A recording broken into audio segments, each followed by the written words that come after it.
Yo, what up? What up? Ooh, what's up, man? Let's go. Look at you looking refreshed and shit. God damn it! Happy and little vacation never hurt that nobody. Vacation glow going. You acting like the pod give PTO. What's wrong with you? We not there yet. I think it's just T.O. because I sure as hell didn't get paid. Welcome back, everybody, to the Copper Flipping Podcast. He is Juan and I'm Sean, and every week we get together, have a few drinks, talk about things going on in the world, try to focus on things making an impact, whether they be good, bad, or otherwise. Hit on with the drink of the day. Listen, we got a little something here called El Caballero. Yeah. Little Happy tequila Juneteenth. beverage. Happy Juneteenth. Listen, I almost forgot that we was doing this on Juneteenth, bro. That's right. But I have been celebrating all day. I've been getting ready for this celebration. I had fried chicken for dinner today. Yay! Yeah. I purposely didn't call my kids. So I'm an ally. Just want you to know, buddy, I support. And all the ingredients in the cocktail are 3/5 of an ounce.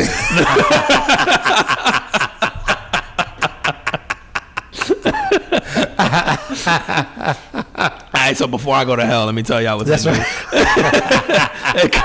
El Caballero in a shaker. I almost forgot what it was called. Damn it! In a shaker filled with ice, you're gonna add 2 ounces of the Herradura tequila, which is delicious. If you guys have not had Herradura, add that to your bar. Absolutely, man. We did try this good. Straight, and Yeah, it's good. So smooth. It's good, man. It's a great price point. It's phenomenal. I think I was telling you, it was like I always see this on the list of like do this instead of that. Yeah. And they'll compare it to like really expensive tequilas, and Yep. they'll go, no, just replace with this one. Yeah, it's very underrated, really good tequila. So yeah, 2 ounces of Herradura, half an ounce of lime juice, half an ounce of Chambord, and or Cassius de creme, I guess, if you wanted to replace it. But we did the Chambord, so the half an ounce of Chambord. Shake it up, pour in a rocks glass filled with ice, and then top off with some ginger ale. And garnish with a little lime wedge in there, and it's good, man. It's delicious. It's got a nice little spice to it, depending on the ginger beer or ginger ale. We did ginger ale, but you could add the ginger beer. But it does, even with the ginger ale, it has a nice little kick to it. This is a perfect tequila for it. You can taste it. As long as you use the Fever Tree, people. Yeah, use the Fever Tree ginger ale, man. Don't Schweppes this. Don't get the supermarket brand. Go ahead and get you some Fever Tree. It's just a little bit more expensive, and it's worth it. For some of y'all, it'd be a lot more expensive, but damn it, it's worth it. Yeah, it's so good, man. It's so good. But yeah, man, we this is a good drink. It's a nice. It's refreshing, and it's simple to make. Listen, man, I'm about to be. I'm like 2.5 in, and I'm calling it quits. I've for one, in honor of today, I was gonna stop at 3, and then I'm like, now I'm gonna get to the 5. Because I want to recognize you as 4 people. I'll do the 3. You do the 3. I'll do the 5.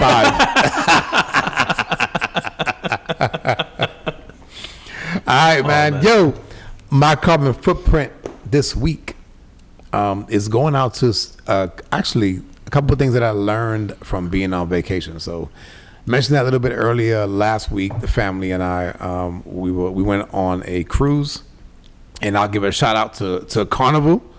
I know Carnival. Dude, Carnival don't normally get a good rap, man. But I gotta say, we went on a 6-day cruise, or 6-night cruise rather.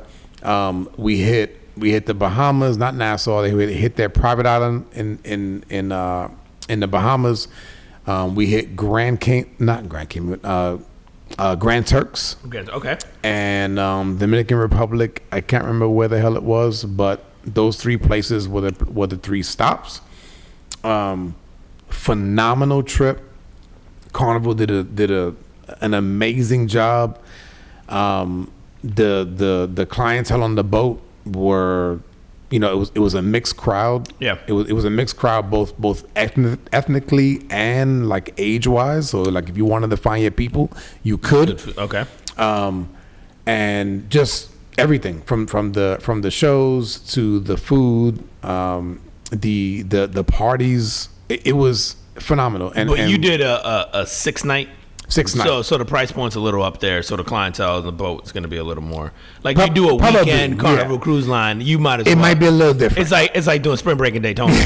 Yeah. Gotcha. And it could well be. I haven't been on one of those for about 20 years. Mm-hmm. So yes, I can't speak on that on how that is today. But on this one, the Carnival Vista, I got to give a shout out to those guys and that entire crew on there. Phenomenal. Awesome. Top to bottom, no complaints. You look refreshed. The minute I seen you, you just look. I'm like, happy. let's go. Yeah, you just look relaxed. I'm in a weird space right now where I probably need a vacation really bad. Yeah. But the idea of one is more stressful.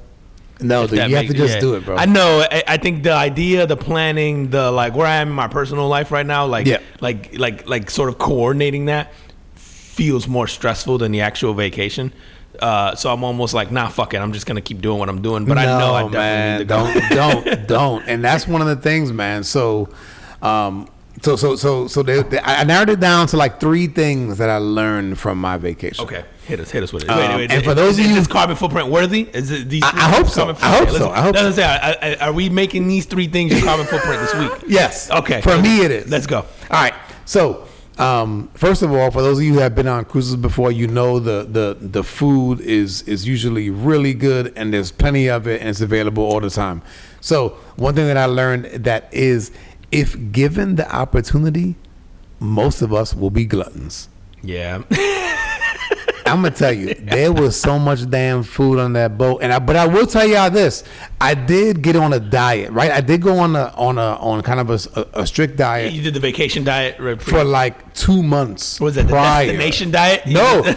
You know what, man? I did it because I was turning 50. Right, okay, and I'm like, no. By 50, I wanted to be at this. I wanted to be like sub 210. Okay. Right. Yeah. And so I went on that, and I will say this: from going on a diet for 2 months, I must have did something to my metabolism, because I ate like a fucking pig on that cruise. Yeah. And when I got back, I think I gained like 2 pounds, and then within like 2 days that from being back home and kind of going back on my sort of regimen, I was back to where I was before I left. Oh yeah, nice. Yeah, so, yeah. Like you said, your body just got acclimated really quickly. Yeah. But that shit, man, I was like, man, if I think that most of us, if given the opportunity, and if we know that we're not hurting anybody, like we will be gluttons. Oh yeah. Like, we don't have self control. No. When presented with No. You let you loose in a golden corral, basically. All right, number 2. I think that, at least I speak for myself, we work too much and we don't take enough time for experiences.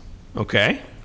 So, a couple of things on the boat that we did. I mean, obviously the cruise, and again, for those of you who have been on it, you know this.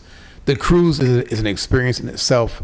There was IMAX movie theaters, and there's parties, and there's food, and there's pools, and there's slides, and there's just all kind of things to do on a ship.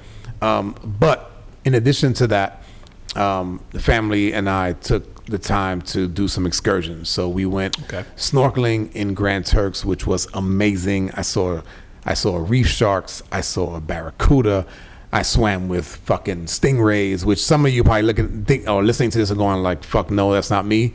It was amazing. Dude, and the pictures you showed me of that water. It looked like a swimming. You had a perfect. It looks like a swimming pool. It doesn't even look like you're in the swimming ocean. pool. It's crazy. It was That's amazing. Awesome. And then all of us partook in that. And so it was just an amazing experience for all of us. Also did an excursion in Dominican Republic, which was amazing, watching how even driving through the mountains and seeing how the people lived there and what they drove. I told you early off air, we saw a family of 4 on a moped. The husband driving, the wife behind him, a probably 1-year-old sandwiched between the mom and then the daughter in the back. Dude, you just make it work. Make it work, man. You make it work. We're so fucking accustomed to this, which leads me to number 3. Oh man, we have too much, and we're not always grateful for what we have. and we're always looking for more, and we complain about the small shit. Going through DR showed me something where I was just like it was a random Thursday. Yeah. And so their schooling is different, and you can tell. I don't know if all the children don't have to go to school like they do here. Yeah, probably. Right. There was people sitting outside their house. I don't know what they were doing. Yeah, right, making mongo. Right, dude. The fucking running water is outside. I seen somebody doing that. I saw somebody by a stream washing their hair. By a natural stream. It's like actual poverty. Like yeah. But I will say this: they didn't look unhappy. Yeah, they all looked. Yeah. It was fine. They were fine. Yeah. It's just what it is, right? And so I look back at my own life and the life of the people that I know here, and the things that we complain about, and I just looked at that and I just went, man, like we are just not grateful for what we have. So seeing that stuff was just like, man, like you just look at your own life and you go, we're blessed, and you have enough, and it's fine, and you have to kind of. Like, you got to almost have these experiences so that you can kind of reflect and just go, yo, like, my life is good. Yeah, I think, man, it's funny because I've had a few years of, like, downsizing and, simplifying my life, if you will. And then, coming to that realization that you really don't need that much, right? There's some things that are really cool to have. There's some things that I like to have, especially... like you were saying before, we work too much, or you want to have some things to show for it that you enjoy, not that you want to show, right? Like that you yourself want to sort of experience and have for yourself. But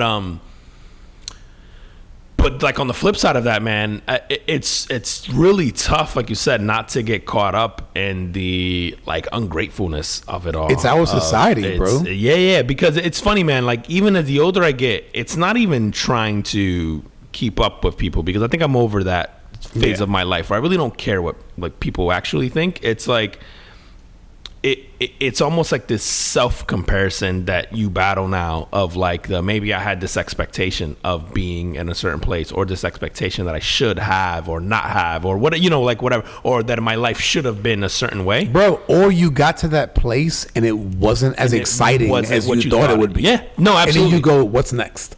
And it's really weird because I think no matter what that is, I think we all sort of like get into this space of like wishing you had, I have this thing that I want, but I wish it was in this way, or what, like it's just like you're never satisfied with like the way that things are. But you said there's this perspective of like when you see shit like that, we're like, man, these people. I do this all the time when I go to Puerto Rico, man, and the town that I'm from, Puerto Rico, is a very small town. I always joke nobody there has a fucking job because they don't, and that's the way it felt. We were driving through the mountains, so we went doing anything. From the cruise port. It was an hour drive into the mountains, into these. The destination was like these springs that were in the mountains, right? On the way up there, it was just like, like it appeared as like no one's working. Yeah. And the kids aren't in school. And you feel like, bad for them. What are they doing? But like you said, when you think about it, you're looking at it and you're going, oh man. But then also they're like, oh man, for you. Because they're just kind of like I remember like I brought this up in Puerto Rico, like to people that I was with once. It was like a random Tuesday or some shit. Yep. And everybody's out. Nobody's working. Everybody's just hanging out. They're doing shit. We're not having like, we're eating at like a fucking shithole, a thing off the side of the road. It was good. That's delicious. It was phenomenal. But it's not like like I think we're conditioned to think like I want to eat at this next restaurant that everybody's fucking posting on IG, and I want to do this and I want to do that. And these people are so happy. And I'm talking to them and they looked at me like, yeah, it sounds like you're the sucker. Like you're working to maintain, whatever is this house, this car, this lifestyle, this thing, this, that. Like I just woke up this morning. I live a block from the beach, and like I'm eating on the side of the thing, but that's all I need. Like, it's just like they're like, and I'm gonna go hang out with people that I really like and enjoy for the rest of the day, and we're gonna have a drink, and you had to save up to come here to do that on vacation, right? And take your week off. I'm doing that shit every day, and I'm just like. Yeah, fuck you. Fuck you, you're right. It's so true, man. but like, yeah, it's weird, man, because like we're not a week. Like you went for what, a week? Yeah. A week's not enough. But oh no, man, I would. But love it's to better go. than nothing, you know. Correct. Yeah. And I would now the week was, I would say it was great, because I can almost pick apart every day. Yeah. Right. And so and then my kids who are on summer vacation, we haven't been on vacation, bro, since early 2020. We did a DC trip to do the museums and stuff back in early 2020. That was my last vacation with my family. And so, and now my kids are 17 and 15. So this was one of those experiences where like, I know they'll remember this. Yeah. Yo, absolutely, man. Just you showing me like some of the pics, I'm like, oh, that's a memory that'll stick with them for a lifetime. And like, it's funny, man. Like that's the older I've gotten, the more I've come to appreciate. Like, I no longer look at it like, going back to like what we were saying before, it's like I don't work. Yeah, it's cool to be able to have nice things or not stress about certain things or whatever. Right. Stuff happens, right? Life comes at you, whatever. That's cool to have sort of the money to be able to do those things. The experiences are the thing, not the stuff that I bought. Like I think the being able to like, it's almost like the trade-off is you have that experience because you work to a certain level to be able to give yourself and your kids, your family that experience. Right. And so there's the trade-off there is like a lot of people can't do that specifically because they're not putting in the work on that side or because maybe their job doesn't allow to, whatever that thing is. So it's like that balance there is like, yeah, you should bust your ass, but you should also enjoy the fruits of your labor, like to this extent on the experiences. Yes. I'm glad I did something with my kids a few years ago where we sort of like on birthdays and on Christmas and all that started going like, hey, you can pick an experience or you can pick, and for them an experience like something small, like we give them the option of a trip.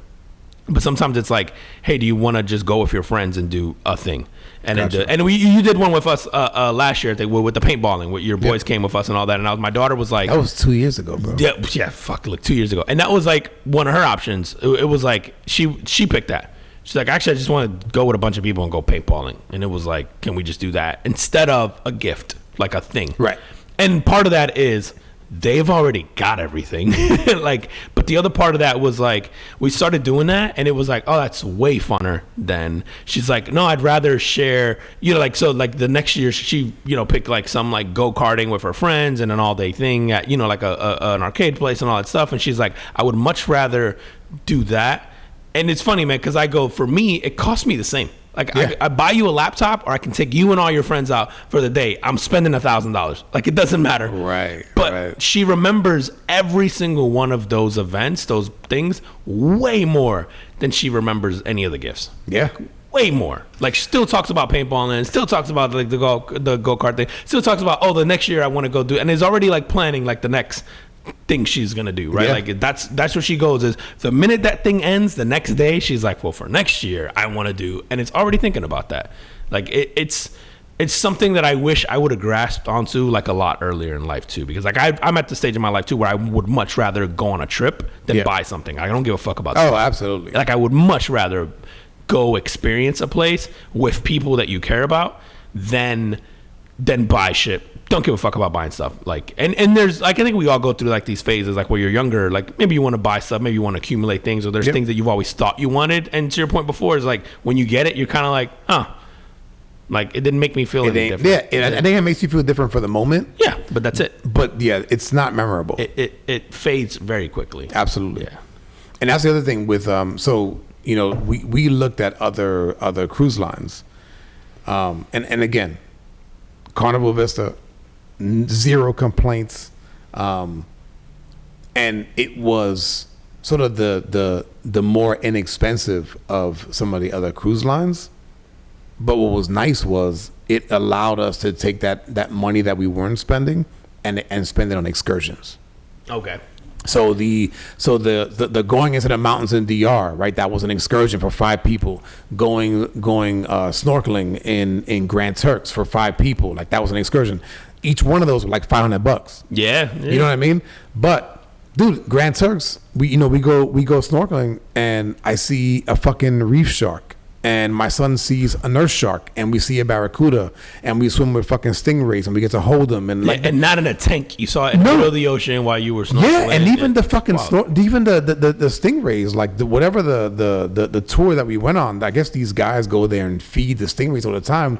So the boat fucking pulls up on this deserted island in the middle of Grand Turks somewhere, and dozens of stingrays just start charging the fucking the shoreline because they know they're gonna get fed. They know they're about to get fed. So now I'm in there with snorkel gear, swimming next to fucking stingrays, and their eyes are like very human like, and they're fucking looking up at me. And no, I didn't get stung, or they weren't. And they didn't Steve Irwin you. Yeah, they didn't Steve Irwin me, man. But just an amazing all around week. So folks, for those of us, especially here in the U.S., man, it's just like we work a lot. We work really hard. Don't forget to take your breaks. Go with your loved ones and do some cool shit, no matter what it is. Yeah, nah, most definitely, man. I need to take my own advice and yours and do some shit at some point here pretty soon too. Because fuck, man. Yeah. You never regret vacations. You never regret trips. You never regret, even if they are staycations in whether it's in your city or in your state, or like there's always shit that you've never seen, never as done, long as never you whatever. Do shit. Yeah, as long as you do stuff, dude, you'll never regret it. I will say this, man. I've done the staycations where I just stay home. Yeah. Nah. No. I'm not doing shit go no more, bro. Stay somewhere. Yeah. You gotta. I mean, even if you stay home, you gotta go like, okay, well, this week I'm gonna do X, Y, and Z. Go explore. Go be a tourist in your own city. Sometimes it's fun. And we live where people vacation, right? And so we have like that benefit of like we're a little spoiled here, where there's always shit to do. Most places have shit that you haven't done. You know what I'm saying? Like, dude, not for nothing, man. Like, I spent the first like 14 years of my life in New York City, right? Mm-hmm. I think the first time that I went to the Empire State Building, other than being outside of it, but going inside of it, was when I was an adult, after I moved and then joined the Marine Corps as an early adult. And then I went, matter of fact, there was a co-worker of mine, a fellow Marine of mine, that was from a different state, that was just like, yo, we're here in New York. Like, I want to go to the Empire State Building. And then my wife and I met him and his wife, and we went to the Empire State Building, went up there. It was the first time I had been up there. You never even done it? No, I never done it. You know what I'm saying? So like, there's shit usually in your own city that you probably don't do because you just figured you can just always do it. Yeah. No, that's very true. Dude, Niagara Falls. I did that shit as a Floridian. Which is hilarious. Right. It could have been like a 4-hour drive from the city when I was a kid, but we never did it. Yeah. Yeah, man, there's so much stuff. I think that there's so much stuff, and you never, like, I've never regretted any trip, any staycation, any, experience that you've had. It's weird. We should all just do it more. Yeah, man. All right, what you got? What's going for Brent? Listen, man, I fucking hate my life right now because women's basketball has me talking about it for like a month and a half now. I'm furious. I blame you for this. But, bro, Team USA, women's basketball, the Olympic Committee, whatever the organization's called, this has to be, I think, potentially the most idiotic move in the history of a sport. And I'm talking about them leaving Caitlin Clark out. And I know this shit was controversial. So Caitlin Clark didn't get picked on Team USA's basketball team. So this is for the Olympics. For the Olympics that will get played next month. And I was going to say that's next month, right? Yeah. And they left Caitlin Clark off that team. And I can understand the basketball reasons why you leave her off. I can understand all the shit of like she was in college when they were putting the team together and blah, blah, blah, blah, blah. I also can understand that someone will get hurt between now and then, and she could potentially be a fill-in. I get it. Yeah, but that's not. But I think first of all, the whole basketball reasoning, I don't give a fuck about that, bro. This isn't Team USA women's basketball is going to clobber everyone else in the world because most women in the rest of the world aren't even allowed to drive, let alone play basketball. Bro, did you see what they did to like the team from Puerto Rico and the team from El Salvador? No. They beat them by 100. Literally. I'm not exaggerating. They beat Puerto Rico like 120 to like 22. and then they beat El Salvador like 311 to nothing. Bro, the girls from El Salvador looked like they were playing a middle school from the suburbs. It was so fucking bad when they stood next to each other. Yeah. Team USA looked like they were playing a middle school from the suburbs, like a private school. Yeah. It was fucking so sad looking. Like the middle school, they probably scored more. they're gonna clobber. Yeah. They're going to clobber whoever they play. And since when do we give a fuck about winning gold in women's basketball? So, like, that reasoning, like, I see people, like, putting up all this. Like, it's funny. I've never seen social media give a fuck about women's basketball or, like, people. And they're putting on all these reasons why Caitlin Clark shouldn't have made it. And they're all, like, you know, basketball-centric. Bro, this is the only time in the history of your sport that you have someone even like me fucking talking about you week to week. You need to capitalize on that. And you're doing it specifically for marketing reasons. You need the eyeballs. Yes. So why not I would take it a step further and go, not only do you include Caitlin Clark, you include Angel Reese, and you include what's the girl from the Sparks, Brink, Cameron Brink. You include her in there because they're the three most popular people right now because of their social media following, because of the drama of the college basketball tournament, because you're trying to win at your sport, not in terms of like eyeballs and in terms of future, in terms of longevity, because right now the WNBA is still slated, even with all this like attention they're getting right now, they're gonna lose $50 million this year. You know, is that right? You know how many businesses survive losing 50? It's subsidized by a men's league. Like people fucking get like, I don't know if people just forget that or just it only exists because a men's basketball league subsidizes its existence. It's lost like $10 million on average since its existence, and this year it's slated to lose more than it's ever lost at $50 million, even with all the attention you're getting.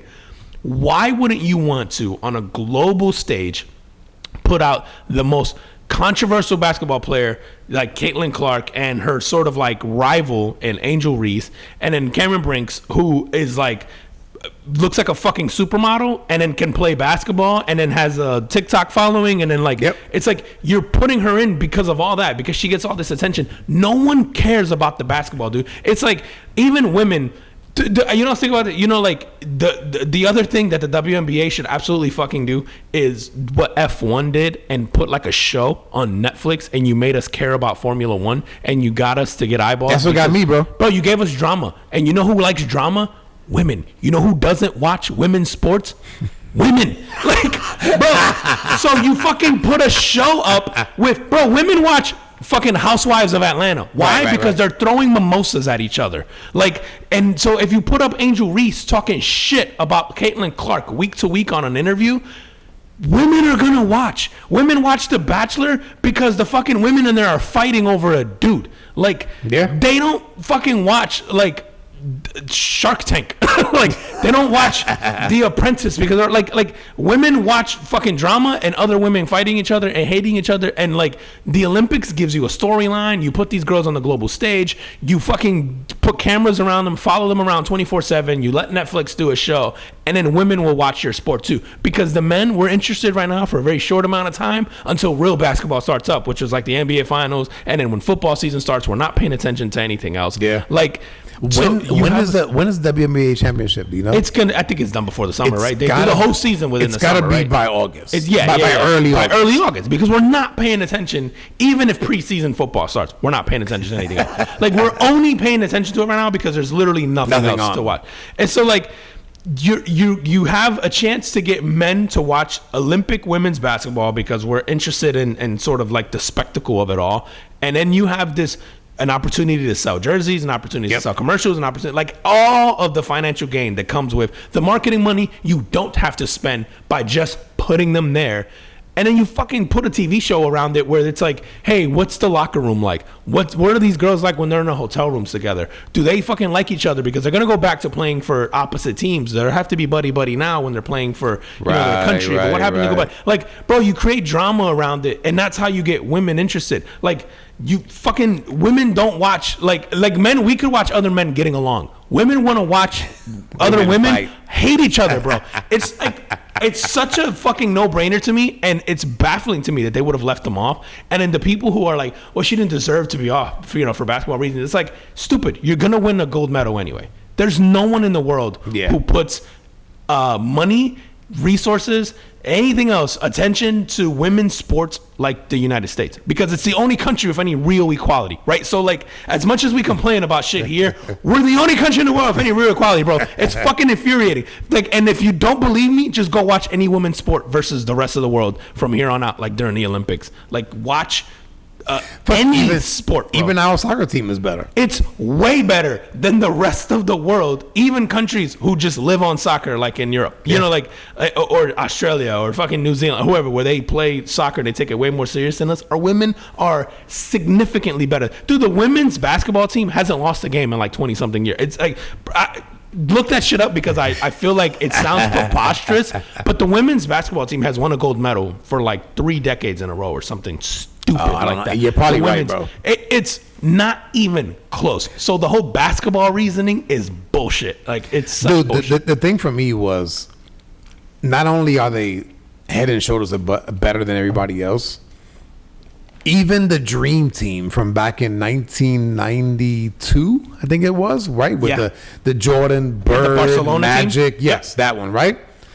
They put Christian Laettner, who was a Duke player, who was an outstanding Duke player, right? Had hit a game winner to win the championship, I believe. Most hated college basketball player in the country at the time because he played for Duke. But they put this guy on the team, and I think it was just for that. Where it's like, you gotta have somebody from. I think it was because prior to the Dream Team, it was always college only players. amateurs. Yeah, because you could only do amateurs. Yes. Yep. But then they included Christian Laettner on here, and I feel like this is kind of that. Even if you don't include the Angel Reese, the Angel Reeses of the world, you gotta put Caitlin Clark on there just for the eyeballs. Dude, you don't even have to start her. No, you're gonna go up 47, and then you throw Caitlin in and let her take threes. And let her take threes from the flag, from the American flag on the court. Just let her pull up. Caitlin, you are not allowed to shoot other than from the flag. And every time you hit a jumper, just yell America. It's so stupid to me, bro. And then I love, like, people are just getting caught up in this whole, like, suddenly they're like these basketball savants about women's basketball, about, like, they're like naming out stats and how all these players are better than her. Sure. Yeah, we don't fucking care. You know how many NBA guys are better than Christian Laettner in 1992? All of them. Yeah. But you know what Christian Laettner did? He brought eyeballs and he made it interesting because people fucking hated him. And it didn't and he beat that was it the Chris Webber Michigan team? Or am I thinking was that later? No, I think you're right. That's the team, right? That the year? Maybe I'm not sure. But yes. But he was fucking hated, bro. He hated. And there's NBA players that he beat. And like in that championship game with that free throw, it was not the free throw, the shot, the free throw line, the floater. Yeah. He was hated, and they're like, no, it just makes it more interesting. Yeah. You throw Christian Laettner, and that's what you do with Caitlin Clark. Is she just makes it more interesting because right now she's getting fucking fouled left and right. She's getting like the girls are hating on her so hardcore, which again I actually think is good for your sport because at the end of the day, men aren't gonna stick around. You want women to watch your sport, and the way you get women to watch your sport, you need drama. Like women watch murder docs, right? They watch fucking Real Housewives of every city as long as they hate each other. Love and Hip Hop, which has everything but love in it. Like women do not watch people like just fucking singing Kumbaya and getting along. They need drama. And this is a perfect opportunity to create drama. Like I don't understand. It's such a no-brainer to me for anybody who runs any sport, because when what you do is like, I see people talking about like, oh, well, she'll make it the next time around. That's 4 years from now.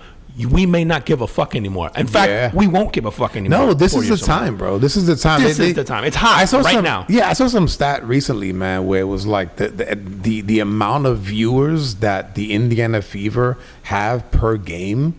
It's millions of viewers, which is crazy. Which is fucking nuts. And then you watch the arenas sell out for Caitlin Clark games. They're just moving like games to NBA arenas to accommodate. Yeah. And so, dude, you have to take advantage as a marketing, from a marketing perspective. You got to take advantage of this, and they're not doing it, and it's a mistake. What would have been even better is that you make this the headline if these games would have been in like Saudi Arabia. and you have like a women's basketball team as the most popular thing in the in the country at the time. Because, dude, not for nothing. If you put Caitlin Clark on this team, suddenly the women's basketball becomes the most interesting thing about the Olympics. Because we don't give a fuck about track. We don't give a fuck about swimming. People will emerge, right? Like someone will emerge in a swim meet. Like something will happen where, you know, like a Katie Ledecky or whatever, she'll become the darling for a week, right? And we'll all pay attention because we'll be like, oh, she won 3 races in a row, and we'll all get invested and pretend we know about. Remember, swimming. we got 2 track stars. Yeah, but like the average like household doesn't know about 2 track stars. Like, who are the 2 track stars that we have? Sha'Carri Richardson. And the guy who's chasing fucking boat. I can't remember his name right now. Yeah, see, so I'm saying, like, we don't know. But look, Sha'Carri, to that point, Sha'Carri loses her first race, potentially, if she loses, right? We don't give a fuck anymore. Now, if she comes out and wins 2 in spectacular fashion, we're invested. Now we're watching the 3rd race.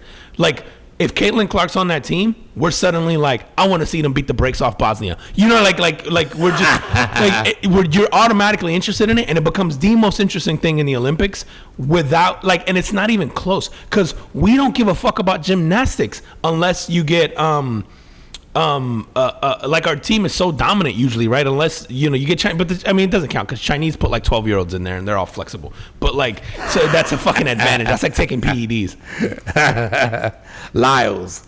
Okay, yeah. Lyles. Like, the Olympics take like a week or 2, you know, while they're happening, you know, when someone will start dominating and then we sort of get invested. We're not invested going into the Olympics. Like, we don't give a fuck about, you know, the high jump. No, but we don't care about vaults. We don't care about like any of that stuff until it starts and someone dominates, and then we're like, you don't look forward to shot put? Not at all. Like, bro, I think I would watch like the men's basketball, right? Because you know you'll end up with like those dream team-esque. But even this year, I couldn't tell you who's on the men's basketball team for the Olympics. Yeah, I don't know either. Right, like the women's team with Caitlin Clark. I know that Caitlin Clark is not on the women's team. Yeah, and by putting her on there, it would have been must watch. Yeah, it would must watch. Yeah, that's right. I'd be like, I would have had to watch that. So yeah. By the way, I agree that the girls that they chose are, I guess, are better basketball players. Absolutely, I'm not taking that away from them. But I don't know what. I know who some of them are. Yeah. I don't know who all of them are. I don't think they matter. I'm sorry. And they're not going to compel me to watch. Dude, somebody was like, well, who do you take off? Any of them. Any of them. Literally any of them. And I get you don't take out Aja Wilson or whatever because she's an MVP in a WNBA. Yeah, sure, leave her. I don't care. Diana Taurasi is a fucking dinosaur. She's 40-something years old. There isn't a single man in any sport that would dominate at 40-something years old. Take her out. She's not in her 40s, is she? Diana Taurasi has to be 40 years old, bro. Diana Taurasi's been playing basketball since I was in fucking diapers. Like, she's got to be old as fuck. She's got to be over 40. I'm gonna find out right now. Old as fuck for 42 for an athlete. Yeah, she's old. Yeah, no, bro, no athlete in men's basketball. Nobody's playing at 42, dominating that much. And LeBron would be like the anomaly. Yeah. This shit happens all the time in women's sports, where there's like on the soccer team there was like Rapinoe, who was a fucking 100. Bro, there's a chick who's swimming this past week. I saw in the news. She's like 46. And she like plays. She's not gonna make the cut. You sure it's not a trial? But she plays maybe. I wouldn't know because that's how I bet. I look for all the trans athletes and I bet on them. Yo, today, my wife was watching like an OJ. Tubi has a fucking special on OJ, where it's like one of the dudes on fucking TMZ kind of gives his take because he was covering the whole shit during that time. What? And they have a clip of the Kardashian mom. What's her name? Oh, Kris Jenner. So they have a clip with her and Bruce Jenner when he was Bruce together, and I just looked at it and started laughing, man. Yo, Bruce, you want to talk about Olympians? Bro, look at that. Fucking dude, there's a fucking show or a special on like Netflix. Yeah, where they show just how dominant he was. He crushed. He's fucking amazing athlete, bro. He's insane. What? Wait, when did Bruce do this? In the 80s, like early 80s. Were black people allowed to run with him?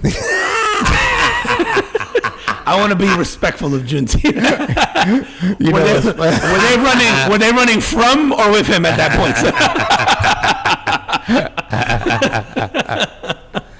That's funny, man. I want to see. I'm pretty sure Nah, he was on Wheaties boxes. Like he was a fucking he was fucking winning. star, bro. He was running. He was a track star. He was like, bro. Again, who today would run multiple sports like that, like Bruce Jenner did back then? Oh, sorry, 70s. Look at that. Yeah. So maybe you weren't allowed. Not 80s, 70s. Yeah, I don't know, man. All right, man. Let's move on, dude. Celtics. Since we're on basketball, let's get this in and out. Yeah. Celtics win Boston Celtics win the championship. Not really a surprise as far as like the team that they had in place. Although I didn't trust them to win this, but they had the squad. Their squad was insane. Great team, deep team. Yeah. Yeah, I mean, and then when Porzingis came back and had that monster, was it game one? Yeah, right. Yeah, He had that his first game back in like a month or whatever it was. Game one ended up winning 4-1. So as an NBA fan, I was kind of disappointed, and I was actually I wished that Denver had made it. I would have rather had seen that team against this Celtic team. I think for a competitive basketball game, I hear your point.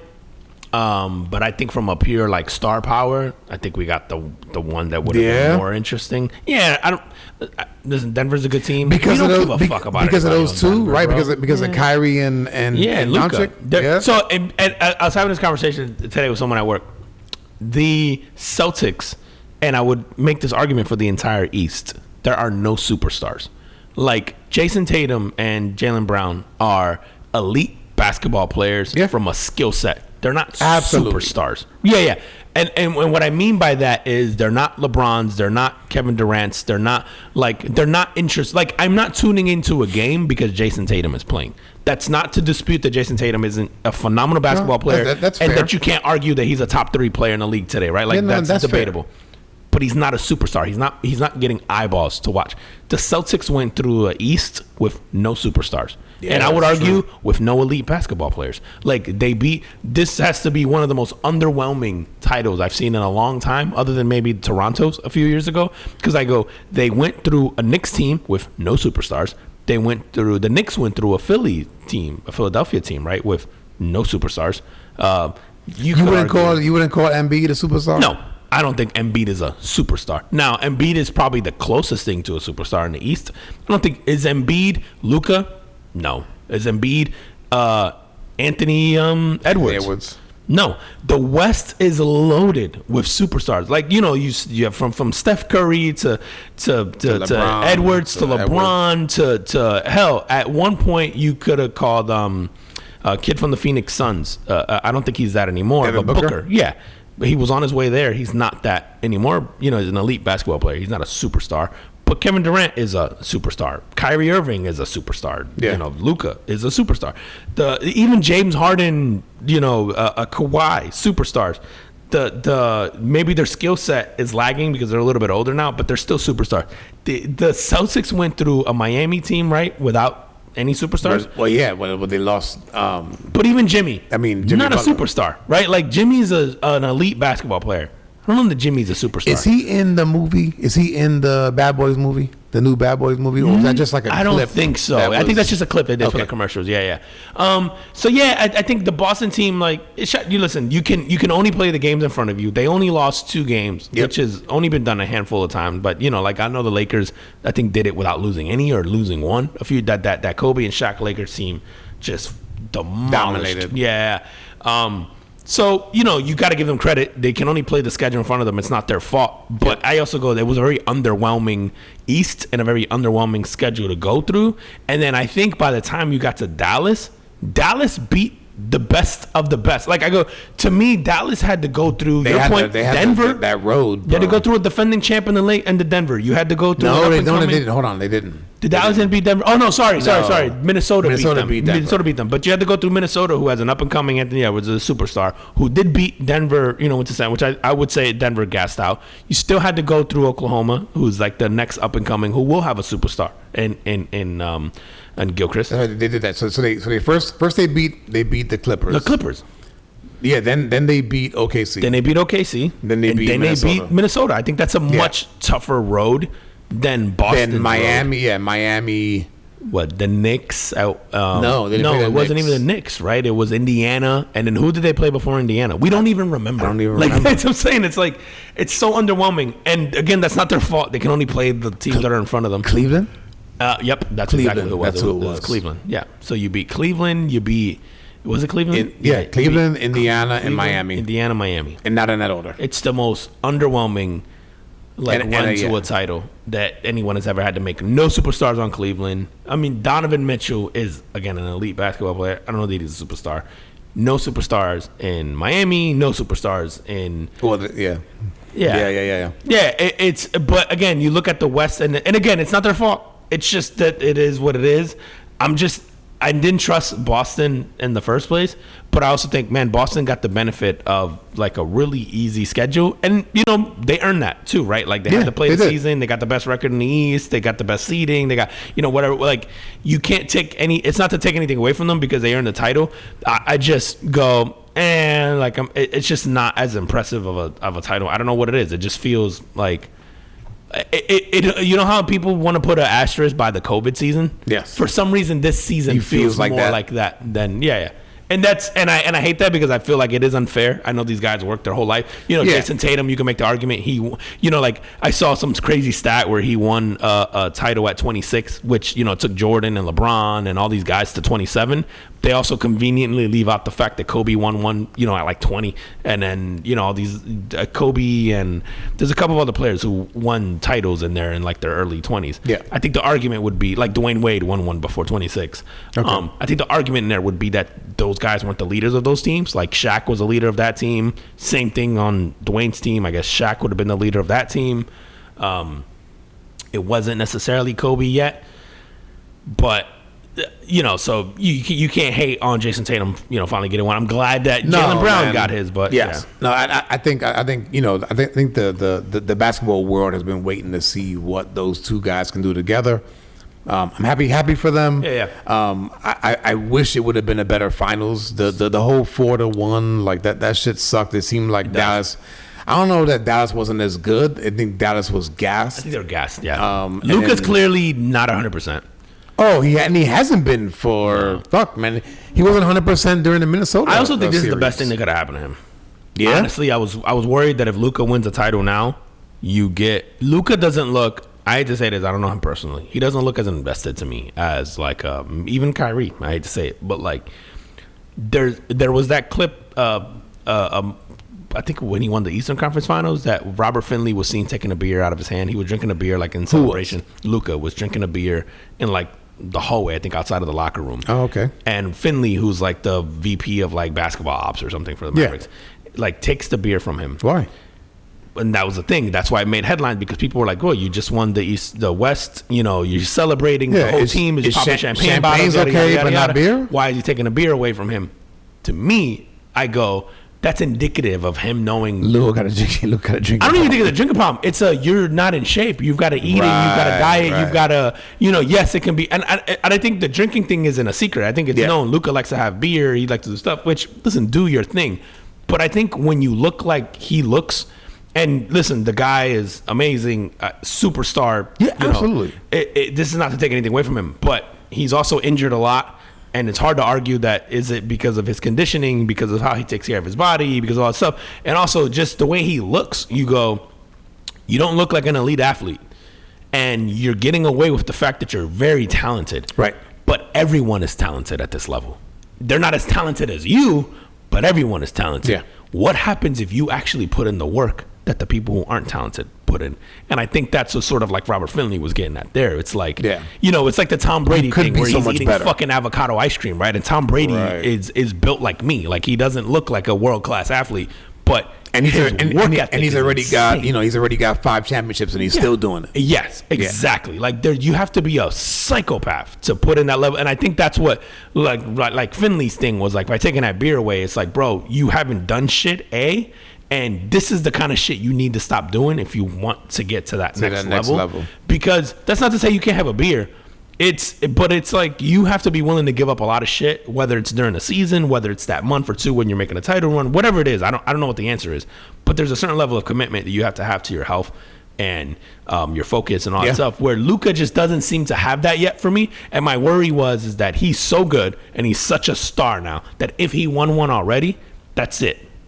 He's going downhill from there. Right. Yeah, he already proved this point, kind of thing. You know what I mean? I did see a story this week, and I can't remember who it was. They were talking about like the Jordan Bulls, but they were like, there was the 1 year very similar to like the Dallas, right, where they didn't make it over the hump, and then what they did was they sort of practiced enough so that they could almost survive the extended season. Yeah, of being in the playoffs and the being Jordan in the championship. rules is Jordan would have them playing full like NBA timed basketball games and practices through the end of July. Okay, that's what he said. It was. If we wanted to win a title, then that's it. You have to condition your body to win. And I can't remember if it was when the Magic beat them.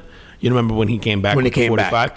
Or if it was those Piston teams. It was one of those, but like basically Jordan was like, "Oh, we're not in the shape we're in to play because we're used to losing in April or May, and we're done." Right.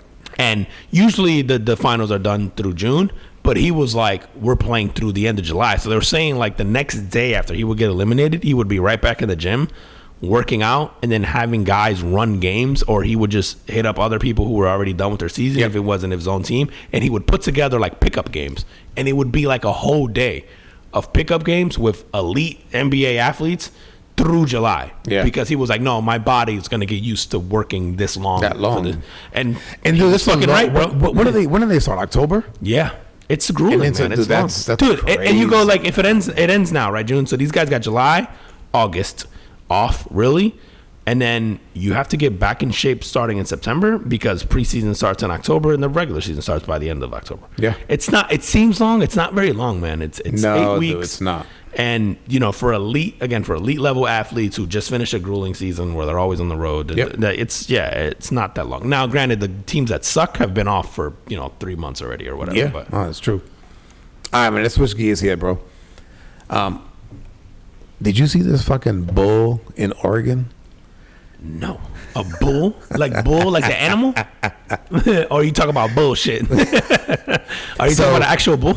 So in Oregon, they do very much like here. I had to bring this up because, here in Kissimmee, we do rodeo day instead of fucking President's Day, right? Okay, yep. Kids get off of school. They actually have a fucking stadium here where they do rodeos. So I saw this story in Oregon. They also do rodeos there. And the video showed this bull, and it was kind of one of those things, they ride around on the horse and they fucking like lasso the bull and shit. Yeah. So they're playing, and it was so fitting. They're playing "Proud to Be an American." You know that song? Yeah. All right. So they're playing this thing. The bull is and the whole fucking crowd is singing, and I'm proud to be an American, right? And the bull is like looking around, almost like stalking people, like looking around in the stadium, decides, oh yeah, this is a good place to jump out. Fucking jumps over the barriers. Into the crowd? But he actually picked a good spot because it was like a tunnel. So goes down through the tunnel, goes through the concession area, gets outside, picks a woman that's wearing red, and fucking bucks her up like a rag doll. What color was the bull? Brown. Like maybe he got people singing "Proud to Be an American" and he's celebrating Juneteenth. Bro, there's too much swang in their accents when they were singing. He fucking picked this lady up, and dude, and it's so. I don't know if you ever seen anybody get bucked around by a bull. We're like not in person. It's just dude, they're so strong. They're strong as fuck. I lie. I have seen somebody get a bull and a horse. I've seen somebody get fucking manhandled.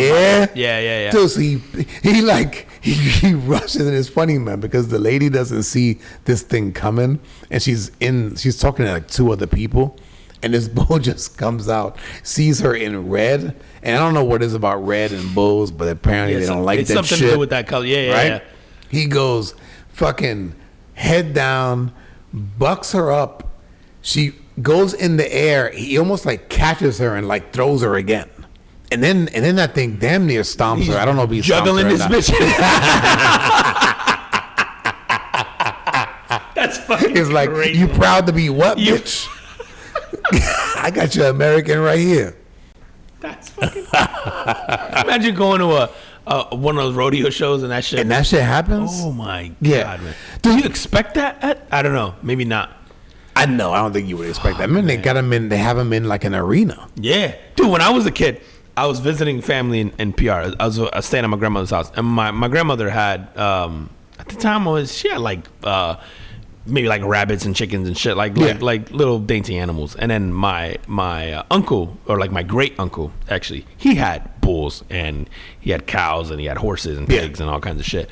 And then their neighbor, so he lived, so like it was my grandmother's house. There was like a barbed wire fence, and there was like this huge valley that dropped down and then picked back up, literally like a canyon almost. And on the other side of the canyon, you could see it's like the house is on a cliff. My grandmother's house on a cliff, and my uncle's house, my great uncle's house, on the other cliff. And there's like a giant valley in between. It doesn't look like you could walk through it, but you could, like you could go down there. And then the neighbors to the side, it's tough, but you could. And I used to cut through there all the time. It was definitely easier to just go around on the road.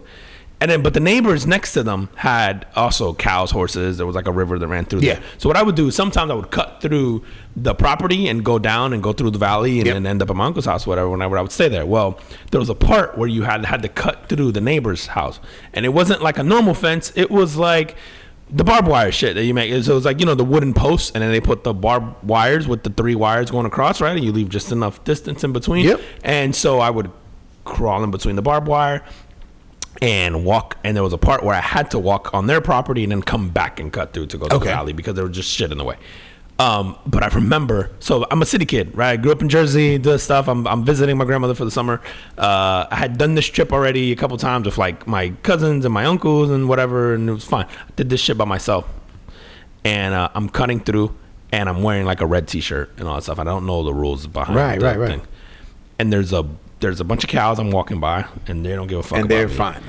And then there's a bull, and I walk by like one of them, and then there's another one like in the distance that sees me, and I hear him like make like a crazy noise, and he's looking at me, and I'm like, oh fuck. And then like I kind of freeze because I'm like, do I stay still or do I haul ass? So he's staring at you. Oh, he's grilling me, and he's like making some noises. He's making noises, but he's walking towards me slowly, like, and I'm going, oh, he's about to take off and fucking hit me, or like I don't know what bulls do, right? So I'm just like, oh fuck. So I'm walking, and they're big. They're different, humongous, bro. This is like a 2,000 pound, like he's humongous, bro. And so like I'm like going down, and mind you, this is like on a hill, right? So like I'm walking through. There's like this river. There's all these cows everywhere. There's a couple of bulls. Like this one motherfucker is like livid, clearly. So now I'm like briskly, like I freeze for a minute, and he starts walking towards me, sort of like quick, but he's not running. Right. And I start hauling ass because now I'm like I freeze, and then I'm like fuck. So I start hauling ass. I'm running, and he starts running, and I'm like in my mind, I'm like I'm not faster than him, right? Like I'm like, there's just no way. No trees or nothing, man. Oh, bro, I'm like hauling ass, and I realize, so I get across this like little creek river thing, and then the fence is still there, and it's at a part where I can go back to the other side. Okay. But it's too high for me to jump over. And so the bull, bro, he has to be 5 feet away from me, and I dive through the barbed wire. Yeah, so there's 3 barbed wires, right? And you got a picture, they're like 1.5 feet, less than 2 feet in separation between the barbed wire. Oh yeah, I know exactly what you're talking about. Yeah, I swan dive in between to get away. And then in my mind, I'm going, oh, I hope the barbed wire like hurts him, but he can literally run over. They'll run over. Yeah, they can run through. And they're gonna knock that shit down. But I'm like, oh, I'll get him to the other side. I'm safe. I'm good, bro. But I dive through, and my leg just doesn't sort of clear it. And my leg gets caught on the barbed wire, and it just scrapes. And till I was like 20 something years old, I had across my shin on my legs, I had these 2 streaks going across my legs that were from 2 barbed wires that just got caught, and I dove so hard that it literally got snagged and just like. Were you wearing scraped pants across. or jeans? I was wearing shorts, or bro. Wow, Wearing shorts and I hauled ass, and I had the biggest cuts. It was I literally had scars,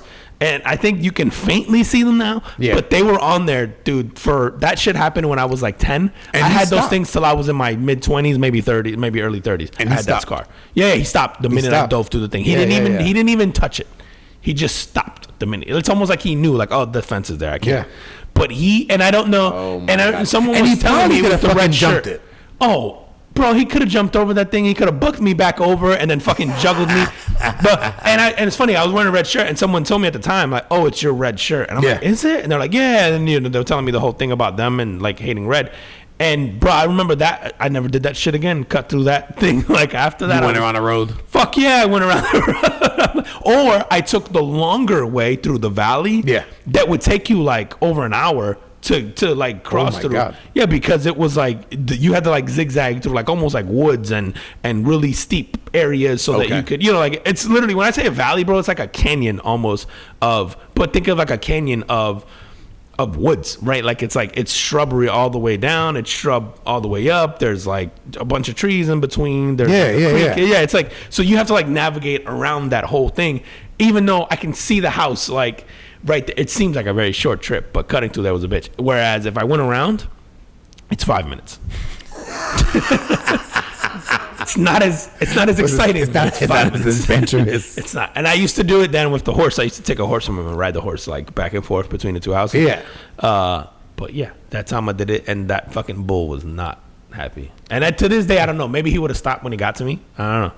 Dude, I looked at this and I thought one thing, man. I'm like when are we gonna learn, that there's consequences to treating like other living things in that manner? Like does some like Planet of the Apes shit have to happen in order for us to go, yeah, we probably shouldn't be wrangling fucking 2,000-pound animals for everybody else's entertainment? Or I think we could, but then we have to accept the fact that these things are gonna happen inevitably. Right, and then you can't put the animal down because that's the thing, bro. I would love to know what happened to that bull. Like they probably put him down, which, and it's like or not, because isn't in bull riding you want them to be aggressive, don't you? Isn't that the whole purpose of them? Like you want them to not be. Yeah, you put that friendly. dude to ride. You put that dude to ride because that's the guy. Because I think in bull riding, the way bull riding works is like the owner of the bull gets a lot of money for their bull being sort of like unrideable. There's like a ranking system and all that. Yeah, like. Man, I feel like someone like Dana White or somebody owns a bull that was like unrideable, that was like insane. Yeah. Like and they talk about this all the time. It's like you want the bull that's like the impossible sort of like conquest. Yeah. Because that's what, first off, if you're a bull rider, that's what you want. But then also that's where the eyeballs come in. And the thing is like, yo, this bull's been fucking people up. And then here's this guy who's never not been able to ride one for whatever, and then you get, And then you get, whatever the LeBron James of bull riding. The drama. Yeah, it's the drama, the drama, man. We want the drama, man. Like we need a Netflix special. Dude, the Netflix, bro, we care about F1 because Netflix made us hate either Lewis Hamilton or made you hate Max Verstappen or made you hate. Yeah, it's the only reason why I'm watching F1 right now. Yeah, because the show. Yep. Because it made you care about the drama. Yeah. Dude, that's the only reason. And I'm telling you, man, we need a real WNBA stars of America show or whatever the fuck you want to call it. And just have fucking Angel Reese talking shit. Caitlin Clark is like quiet, so she won't say much. So what you need is people talking shit to her and then let her game sort of do the talking. Although she can sort of do her little swaggy shit occasionally too. Where Absolutely. You need that because it's like Steph Curry. Remember, we all thought Steph Curry was all cute, and then he started talking shit, and then you were like, "Oh wait, little man is talking shit now too." Like we all thought, like, "Oh, he's a 3-point shooter. He's and small. He's back." And then he started talking shit, and you're like, "Well, he's nice, so he can talk shit because he's nice." So yeah. How we doing on time, bro? Hour 3, man. God damn it! All right, let's close it off, man. I think you had something here about somebody getting diddled. Wait. I didn't want to talk about the logo. Should we talk about the logo that he passed this week? Since we talked about a lot of NBA anyway, I guess we'd be remiss if we didn't mention. All right, let's do it. Jerry West passed this week, man. Absolutely. So Jerry West, was it this week or last week?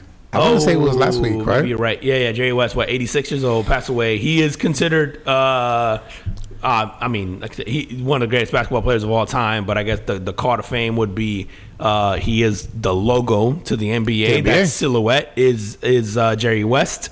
And not only that, as an executive, built 3, maybe 4 dynasties. He built 2 Laker dynasties. He built the Warriors dynasty.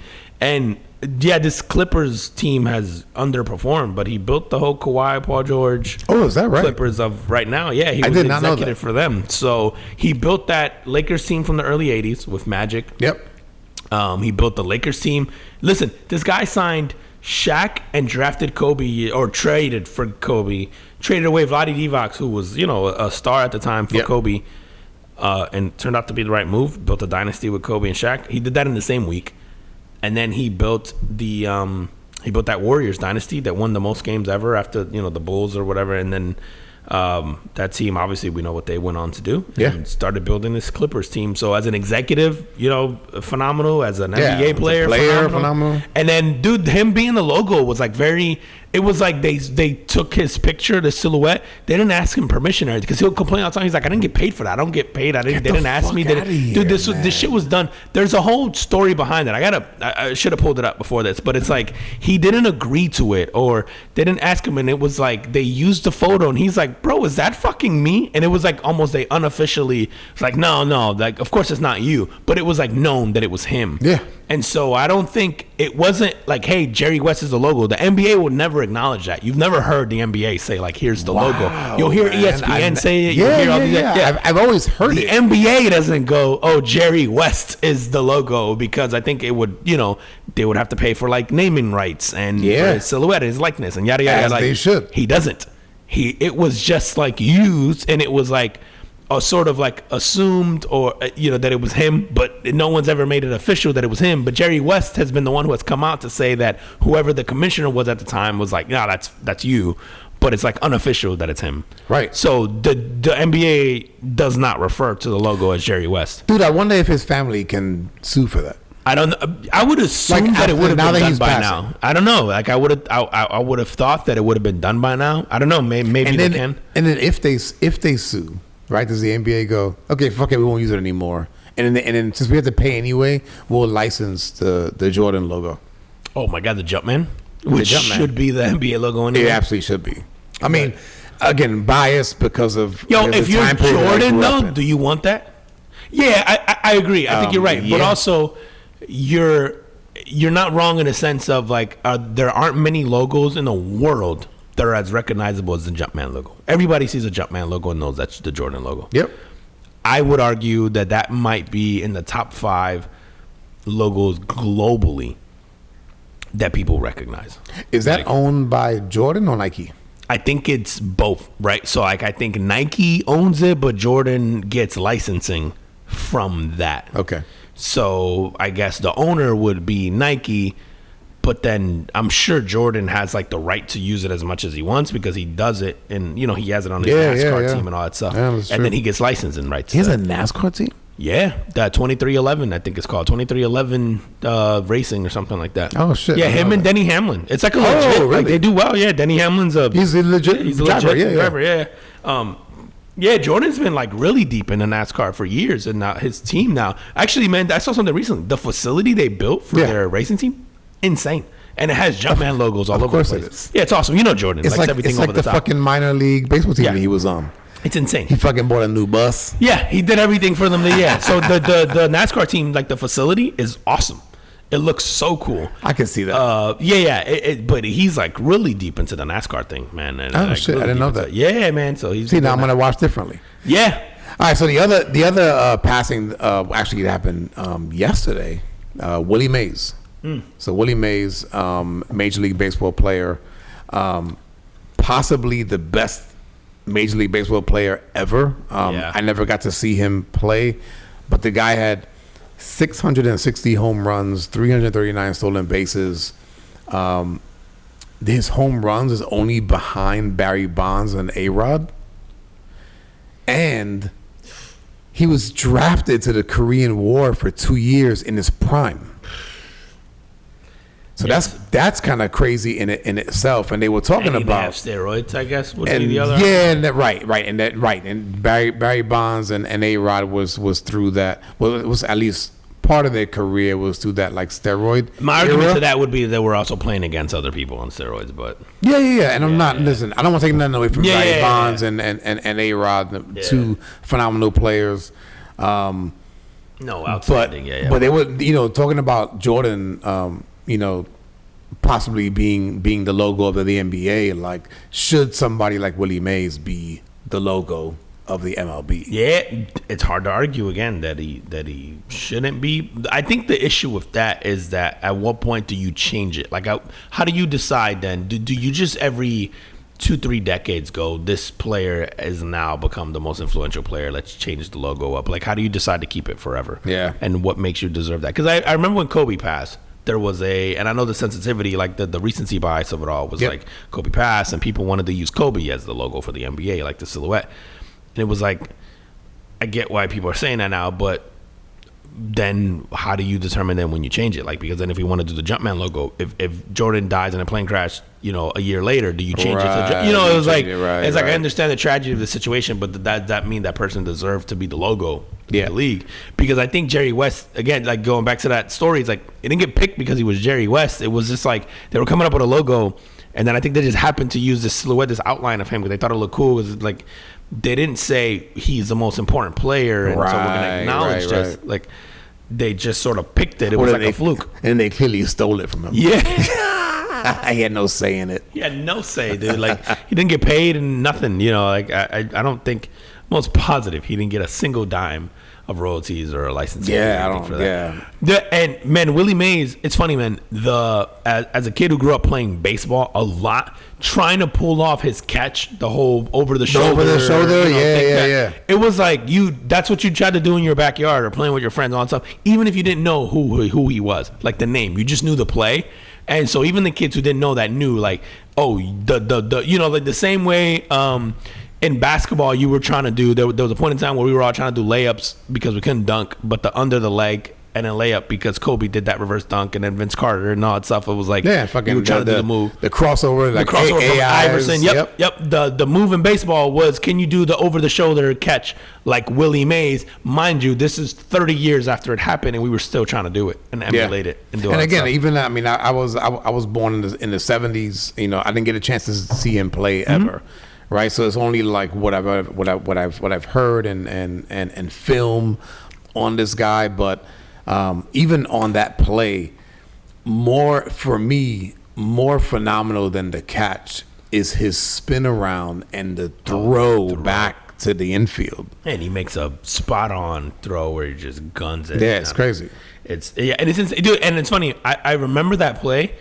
And I also grew up in an era where there wasn't YouTube. It wasn't like I was seeing that play on the internet. I was seeing that played, in commercials and in highlight reels watching a game that day. And, and the play was still known to me as a kid, that over the shoulder catch that Willie Mays made and the turnaround and the throw and all that stuff. Like, it's crazy. At a time where going viral wasn't a thing, that play was viral. It was like, and it still is. And it was 30 years. Yeah. And like you said, this has been 50 years since that play, 60 years since that play, and it's still the thing that people go. I don't know that there's ever been a play in baseball. It's probably 60 years, bro. Yeah, man. I don't know what year that play was. The only other play, and maybe this is just for me because I'm a Yankee fan, I don't know that this is important to people who watch baseball. The only other play that I can think of that we remember that much is the Jeter flip that coined him the Mr. November thing. The one that Jeter cut off and then he flips to home plate. Yes. He flips it to home plate. Is the only other baseball play that I can think of that's like iconic. There aren't many other iconic baseball plays that sort of like, and I think that play is only important to me because I'm a Yankee fan. I don't think it's important to me as a baseball fan. I think for me, one of the ones that stand out for me is Bo Jackson on running on the wall.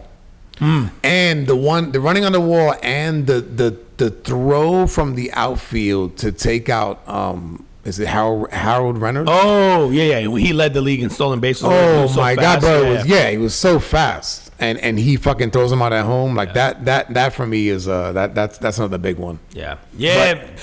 But yo, Shout out Willie Mays, man. rest in peace, Jerry West, Willie Mays, and Willie Mays was what 93. I heard a comment that they were like, "Oh, gone too soon," and I was like, "No, he's not." Yeah, 93. 93 is pretty fucking good, man. So if you live to 93, if I live to 93, I think I'm gonna be good with my life. I'm sure Willie Mays was good with his long time, obviously big impact on the sports world, but also lived through a time with all like he played in the Negro League. Yeah. Went through all the time with segregation and then trying and then getting into Major League Baseball, with guys like Jackie Robinson and stuff like that, man. Just played during that time when it was just new, when it was new to incorporate blacks into the MLB. Yeah. So, and it's the only time the record book should count was after that fact where everybody else was all right, man. Yo, on that, tell them where they can find us. Yo, at the Carbon Footprint Podcast on Instagram, on Facebook, on YouTube, on TikTok. I think it's at Carbon Footprint Podcast, not the. And then Twitter, X, whatever you guys want to call it, Elon's thing, at Carbon FP Pod on there. And your favorite audio platforms, man. I know we've been gone. But we're back at it. Damn it, with a refresh, John. And a more stressed out me. So we gotta get you a vacation. Which will make for some interesting shit. Nah, man, I'm irritable. That's when we need to keep recording. And as always, we appreciate you guys, and we will see you next week. See you next week. Peace. Peace.